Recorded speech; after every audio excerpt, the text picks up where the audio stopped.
ಹಾಗೆ. Okay sir, ಇನ್ನು ಫೋಟೋದಲ್ಲಿ ನಿಮ್ಮ ವೈಫು ನಿಜವಾಗ್ಲೂ ಎಷ್ಟು ಸಪೋರ್ಟಿವ್ ಆಗಿದ್ದಾರೆ ನಿಮಗೆ ಅಂತ ಹೇಳಿದ್ರೆ, ನೀವು ಹೇಳ್ತಾ ಹೋದ್ರಿ ಅಂದರೆ ನನ್ನ ಹೆಂಡತಿ ನನಗೆ ಅವಕಾಶಗಳು ಇಲ್ಲದೆ ಇರುವಂತಹ ಸಂದರ್ಭದಲ್ಲೂ ಕೂಡ ನನ್ನ ಜೊತೆಯಾಗಿ ನಿಂತು.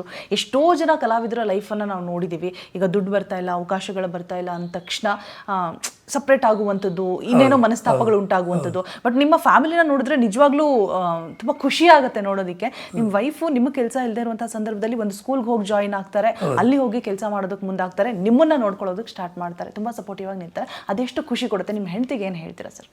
ತ್ಯಾಗಮಯಿ ಅಂತಲೇ ಕರಿಬೋದು. ಖಂಡಿತ ಇದು ನಾನು ಹೇಳಿದಲ್ಲ. ಆ್ಯಕ್ಚುಲಿ ಅವಳು ನನ್ನನ್ನು ಇಷ್ಟಪಟ್ಟು ಮದುವೆ ಆಗಿದ್ದು. ನಾನು ಮದುವೆ ಆಗಿದ್ದಲ್ಲ, ಅವಳೇ ನಾನು ಇಷ್ಟಪಟ್ಟಿದ್ದೀನಿ, ನನಗೆ ನೀವಂದ್ರೆ ಇಷ್ಟ ಅಂತ ಅವ್ರು ಓಪನ್ ಆಗಿ ಹೇಳಿ. ಯಾಕಂದರೆ ಅವ್ರದ್ದು ಫ್ಯಾಮಿಲಿ ಬಂದು ಕಲಾವಿದರು ಕಂಡ್ರೆ ತುಂಬ ಇಷ್ಟ. ಅವರ ಫ್ಯಾಮಿಲಿಯಲ್ಲೂ ಕಲಾವಿದರು ಇದ್ದಾರೆ ಫ್ಯಾಮಿಲಿ ಒಳಗಡೆ. ಈಗ ಅಂದರೆ ಈ ಜನ್ರೇಷನಲ್ಲಿ ಏನಾಗ್ತದೆ, ಕೆಲವರು ಗಂಡಲ್ಲಿ ಕಷ್ಟ ಬಂತು ಅಂತ ಹೆಂಡತಿ ಓಡೋಗ್ಬಿಡ್ತಾಳೆ, ಬೇಡ ಲೆವರ್ಸು, ಹಂಗಾಗೋದಿಲ್ಲ. ಅಂಥದ್ರಲ್ಲಿ ಇವಳು ಜಾಬಿಗೆ ಹೋಗಿ ಏನಕ್ಕೆ ಅಂದರೆ ಇಲ್ಲಿ ಫಿಲ್ಮಲ್ಲಿ ನಮಗೆ ಕಂಟಿನ್ಯೂ ಏನು ಸಂಬಳ ಇಲ್ಲ, ಅಥವಾ ಕಂಟಿನ್ಯೂ ಏನು ದುಡಿಮೆ ಇರೋದಿಲ್ಲ. ಈಗ ಸಿಕ್ಕಿದ್ರೆ ಏನಾಗ್ತಿತ್ತು, ಒಂದು 6 ತಿಂಗಳು ಬಿಟ್ಟು ಮತ್ತೆ ಅದು ಕಾಂಪ್ರಮೈಸು, ಇಲ್ಲ ಅಷ್ಟಿಲ್ಲ ಇಷ್ಟೇ ಮಾಡುವ, ಸರಿ ಮನೇಲಿ ಕೂತು ಏನು ಮಾಡೋದು, ಆಯಿತು ಒಪ್ಕೊಳ್ತೇನೆ ಅಂತ. ಹಾಗಿರುವಾಗ ಫಸ್ಟ್ ಹೇಳಿದಿಷ್ಟೇ ಅವಳು, ನಾನು ಒಂದು ಕೈ ಚಾಚಬಾರ್ದು ನಿಮ್ಮ ಹತ್ರ, ನನ್ನ ಪಾಡಿಗೆ ನಾನು ಬದುಕಬೇಕು, ನಾನು ನನ್ನದ ಒಂದು ಜೀವನಕ್ಕೆ ಏನು ಬೇಕು ನಾನು ಅದನ್ನು ದುಡ್ಡು ತೊಗೊಳ್ತೀನಿ, ದುಡ್ದು ನಿಮ್ಮ ಹತ್ರ ಕೈ ಚಾಚೋ ಅಗತ್ಯ ಇಲ್ಲ, ನಿಮಗೆ ತೊಂದರೆ ಆಗೋದಿಲ್ಲ, ಆಮೇಲೆ ನಿಮಗೂ ಏನೋ ಹೆಲ್ಪ್ ಆಗುತ್ತೆ.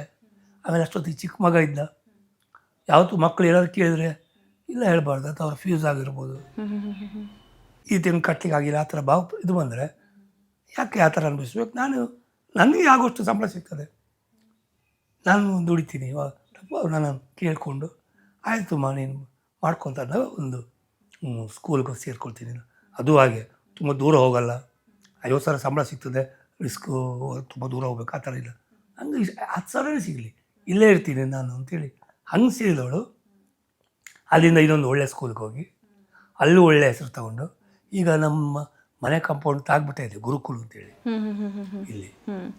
ಅವರು ಡಿಮಾಂಡ್ ಮಾಡಿ ಕರೆದು ಇನ್ನೂ ಒಳ್ಳೆ ಸ್ಯಾಲ್ರಿ, ದೊಡ್ಡದು ಪೇಮೆಂಟ್ ಎಲ್ಲ ಮಾಡಿ, ಅವರ ಮ್ಯಾನೇಜ್ಮೆಂಟ್ ತುಂಬ ಚೆನ್ನಾಗಿದೆ, ನೀವು ದುಡ್ಡು ಕೊಟ್ಟಿದ್ದಕ್ಕೆ 10 ಪಟ್ಟು ಕೆಲಸ ಮಾಡ್ತೀರಿ ಅಂತ ಒಂದು ಪ್ರೀತಿಯಲ್ಲಿ ಚೆನ್ನಾಗಿ ನೋಡಿಕೊಂಡು ಈಗ ಇಲ್ಲೇ ಇದ್ದಾಳೆ. ಬೆಳಿಗ್ಗೆ ಪಾಪ ಒಂದು 7 ಗಂಟೆ 7:30 ಎದ್ದು ಹೋಗ್ತಾರೆ, ಮತ್ತು 9:30 ಬರ್ತು ನನಗೇನೋ ಊಟ ಮಾಡಿಸಿ ಮತ್ತೆ ತಿರ್ಗಿ ಹೋಗ್ತಾರೆ, 5 ಗಂಟೆ ಬರ್ತಾರೆ. ಜೊತೆಲಿ ಮಗಂದು ಚಿಕ್ಕ ಮಗನೇ ಇದ್ದಾನಲ್ಲ, ಅವನನ್ನು ಇಬ್ಬರು ಮಕ್ಕಳಾದ ಮೇಲೆ ಸ್ವಲ್ಪ ಖರ್ಚಿನ ಹಿಂದೆ ಮುಂದೆ ಆಗ್ತಾಯಿರ್ತದೆ. ಹಾಗೆ ಎಲ್ಲದಕ್ಕೂ ಸಪೋರ್ಟಾಗಿ ನಿಂತು ನನಗೆ ಈ ಮನೆಗೆ ಕೂಡ ಅವಳೊಂದು ಮಾರಲ್ ಸಪೋರ್ಟ್ ಅಲ್ಲ, ಅವಳು ದೊಡ್ಡ ಸಪೋರ್ಟ್. ಅದು ನಾನು ಇಷ್ಟಪಟ್ಟಕ್ಕೂ ಸಾರ್ಥಕ ಆಯಿತು. ಆಮೇಲೆ ಈಗಲೂ ಪಾಪ ಹೇಳಿದವಳು, ಯಾಕಂದರೆ ನಾನು ತುಂಬ ಬಂಡು ತೀರಿದವನು ಗೊತ್ತು, ನಾನು ಹೆದರೋದಿಲ್ಲ ಏನಕ್ಕೂ ಸಹ. ಈ ಥರ ಆದ್ರೂ 4 ದಿನ ಅಂತದೆ, ಆಮೇಲೆ ಎಲ್ಲರೂ ಹೋಗುವಂಥದ್ದಲ್ಲ, ಇಲ್ಲಿ ಪರ್ಮನೆಂಟ್ ಏನಿಲ್ಲ, ತಲೆ ಕೆಡಿಸ್ಕೊಳಕ್ಕೆ ಏನಿದೆ ಅಂತ ನಾನು ಈ ಥರ ಇದ್ದ. ಇವಾಗ ಹಾಗಲ್ಲ, ನೀವು ಗುಣ ಆಗಬೇಕು, ನೀವು ಬದುಕಬೇಕು, ಈ ಮಗ ಚಿಕ್ಕವನು, ನಿಮ್ಮ ಕರ್ತವ್ಯ ಇನ್ನೂ ಇದೆ, ಜೊತೆಯಲ್ಲಿ ನೀವು ಇದ್ದರೆ ನನಗೆ ಇಲ್ಲೊಂದು ಸ್ಥಾನ ಇರೋದು, ಅದರಿಂದಾಗಿ ಇರಬೇಕು.